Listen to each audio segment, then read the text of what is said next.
Halo semuanya, kembali lagi bersama saya Michael. Di video kali ini kita coba lihat di akhir September sampai akhir bulan nih, kira-kira tuh market crypto bagaimana ya. Saya coba kasih lihat pandangan saya, lalu kalau kalian tanya rekomendasi atau mungkin ya koin-koin yang bisa dijadikan watchlist, mungkin nanti saya kasih tahu di video ini gitu ya. Nanti stay tune aja. Nah, kita coba lihat dulu dari keadaan market crypto sekarang untuk hari ini ya. Cukup bisa dibilang ada relief rally sedikit ya. Kita ada penghijauan lah, ada kayak sedikit rally untuk naik sedikit walaupun nggak banyak ya. Bitcoin sempat sentuh 46.000 lagi gitu ya.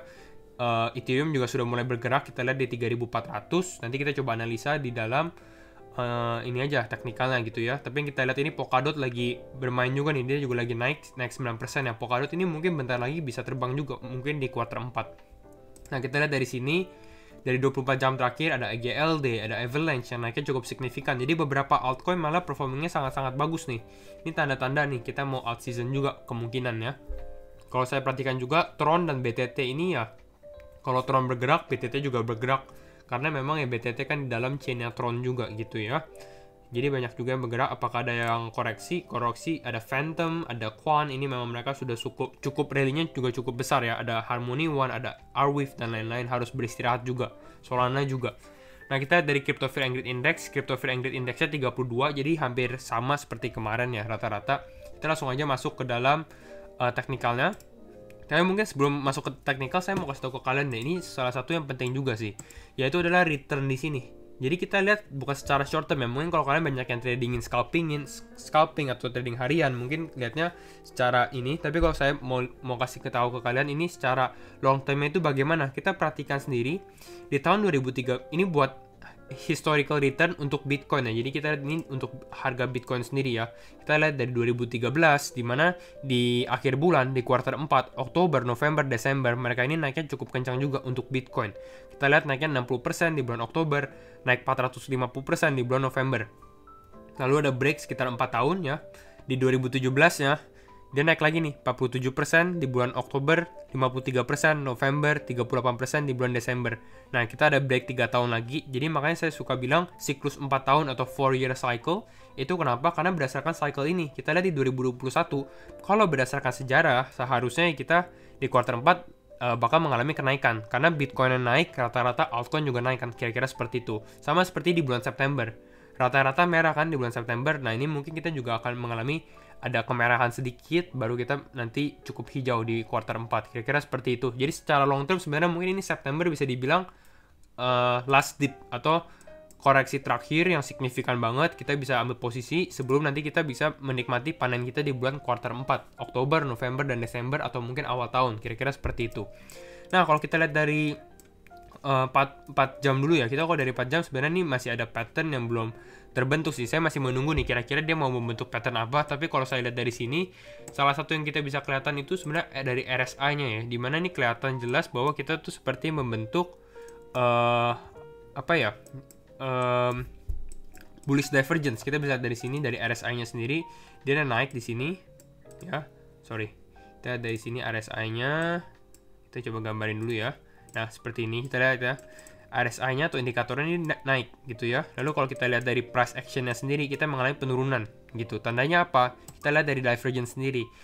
Price-nya turun, yang warna birunya turun gitu ya, tapi indikatornya naik. Tandanya apa? Kita mengalami bullish divergence. Jadi mungkin secara short term, mungkin sekarang ini maka kita mengalami kenaikannya sendiri. Kira-kira seperti itu. Jadi ini good sign untuk secara short term aja untuk Bitcoin. Gitu ya. Jadi ini kita mungkin bisa close dulu karena kita coba bahas lagi nih. Lalu kalau kita lihat sekarang, sebenarnya resisten yang akan menjadi cukup kuat untuk Bitcoin, kita bisa tarik garis ini, yaitu di sekitar berapa nih? 46.000 sampai 47.000. Kenapa? Karena sebelumnya kita lihat dari sini, kita membentuk base di area level ini. Gitu. Kita lihat ya, ada base di sini. Kita lihat di sini previous high-nya. Lalu kita sempat turun, koreksi menjadi support. Jadi resisten dan support, makanya ini akan menjadi level yang kuat, lumayan kuat lah untuk Bitcoin. Apakah bisa break dari sini?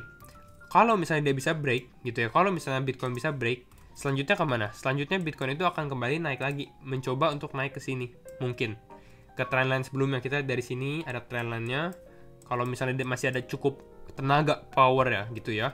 Lalu sebenarnya paling good newsnya kita bahasnya di dalam candle 1 hari aja ya, jadi lebih kelihatan untuk long term ya. Ini saya dilihat dulu di sini. Bentar ya. Kita dilihat dulu ininya. Nah, kira-kira seperti ini. Jadi kalau misalnya masih ada tenaga lagi, kita bisa naik ke sini. Ini sangat-sangat bagus sih. Tapi yang saya takutkan itu apa? Yang saya takutkan ini potensi skenario bearish. Dimana sih skenario bearishnya? Kita sebenarnya sudah pernah membahas. Tapi saya kasih tahu ke kalian dulu ya. Ini A gitu ya. Ada B, dimana kita mengalami relief rally. Lalu kita turun lagi ke bawah. Tergantung sih turunnya ke berapa, kita nggak tahu. Kalau misalnya ini banyak yang bilang ada target di sekitar 38.500. Kita juga pernah diskusin kenapa sih 38.500. Jadi ini sebenarnya worst case scenario, dan ini juga menjadi support sebenarnya kan di level ini. Kita lihat ada lower nya. Tapi kan belum tentu ini bisa terjadi ya. Tapi kalau saya lihat ini bisa aja kita turun lagi di sini. Kalau misalnya turun seperti ini, bentuk pattern apa yang kita bisa lihat seperti ini? Yaitu bentuk double bottom di time frame daily. Kita lihat dari sini, kita relief rally nggak berhasil gitu ya. Kita turun lagi mungkin di sini. Baru kita mengalami reversal pattern yang cukup kuat untuk kita membawa naik lagi. Ini kalau misalnya seperti ini terjadi, ini mungkin minggu depan nih. Minggu depan kalau misalnya ternyata kita turun, ada potensi kita membentuk double bottom. Kalau double bottom sebenarnya ini good news, karena ini salah satu yang reversal pattern yang cukup kuat, tapi hopefully kita nggak turun ke bawah lagi, kira-kira seperti itu. Itu untuk time frame daily. Kalau saya lihat dari sini juga, sebenarnya kan kita tanggal 14 September, kenapa saya kasih ada garis ini? Ada potensi di mana kita membentuk ini nih. Coba saya hide dulu ya. Nah, kita lihat di sini ada mau crossing golden cross nih. Ada mau membentuk golden cross. Dan kalau misalnya golden cross ini terjadi, ini tandanya sebenarnya ini kita cukup bullish gitu ya. Tandanya kita bakal mengalami kenaikan biasanya. Kira-kira seperti itu. Jadi ini memang ya salah satu indikasi lagi bahwa positif sentimen lah untuk Bitcoin gitu ya. Itu untuk Bitcoin di time frame daily. Mungkin kita masuk ke time frame weekly-nya. Di time frame ininya kira-kira closing-nya tuh di berapa sih untuk Bitcoin? Kalau saya lihat dari time frame weekly, yang kita lihat itu sebenarnya di sini.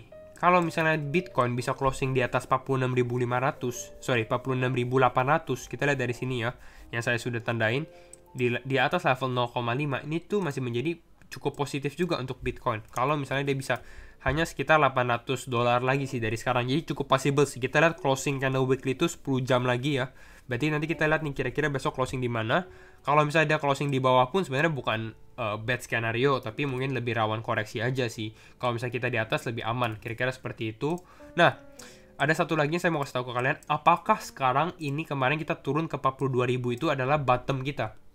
Itu tadi kita ada berbicara tentang ABC correction, yang kalau misalnya ABC correction terjadi mungkin kita bisa turun, naik, terus kita turun lagi ke bawah kan, kira-kira seperti itu kan. Berarti kalau misalnya seperti itu masih bisa di bawah lagi, artinya apa? Artinya bottomnya belum terjadi gitu.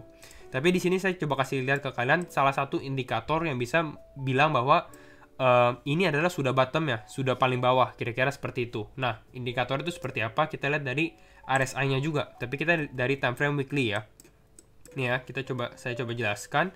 Yang pertama ini kita kasih garis dulu di sini di sekitar 54, kalau nggak salah 54-an. Nah, di sini kita bisa lihat seperti ini. Saya coba benarkan dulu ya. Nah, kira-kira seperti ini. Mungkin ini kita login jadi lebih kelihatan jelas nih kalau misalnya kita pakai logarithmic chart. Nah, kita perhatikan dari RSI-nya sendiri, di mana kita sekarang potensinya kita lihat dari price action-nya ya. Di sini kita hit RSI kita juga nih.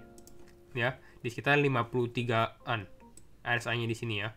Nah, sebelumnya sebenarnya kita bisa lihat juga dari price history-nya juga. Kita bisa lihat dari sini, di mana setiap kali kita hit ini, kita tuh dari rebound juga.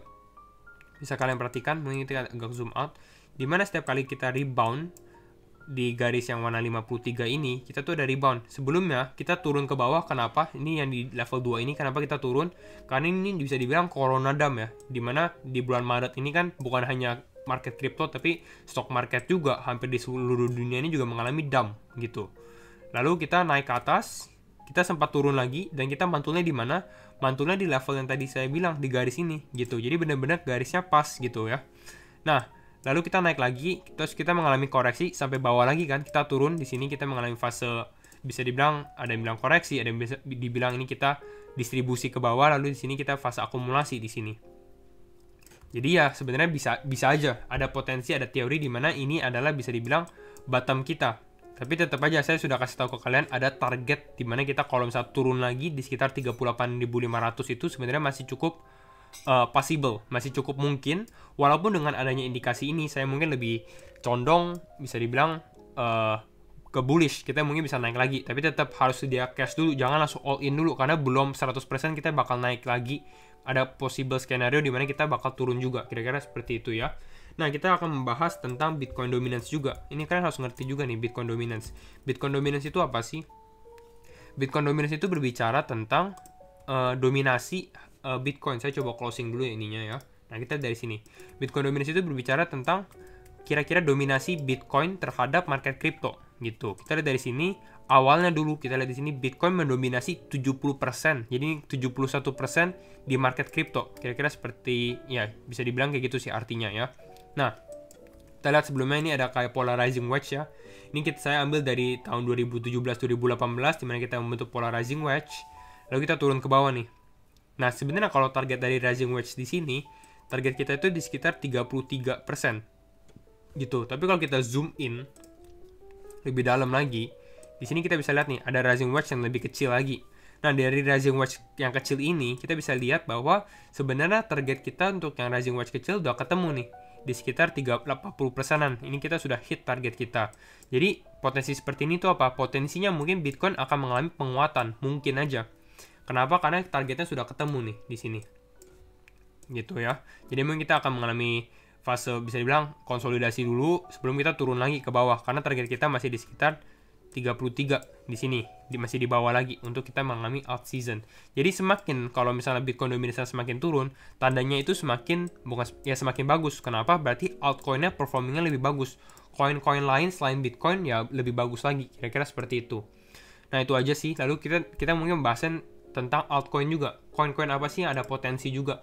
Kalau menurut saya beberapa koin yang bisa kalian masukin ke watchlist juga gitu untuk kalian pantau. Kira-kira kalau misalnya mereka konsolidasi beberapa hari, ini mungkin masih bisa ada potensi untuk dibeli juga. Itu adalah Phantom. Phantom ini cukup bagus.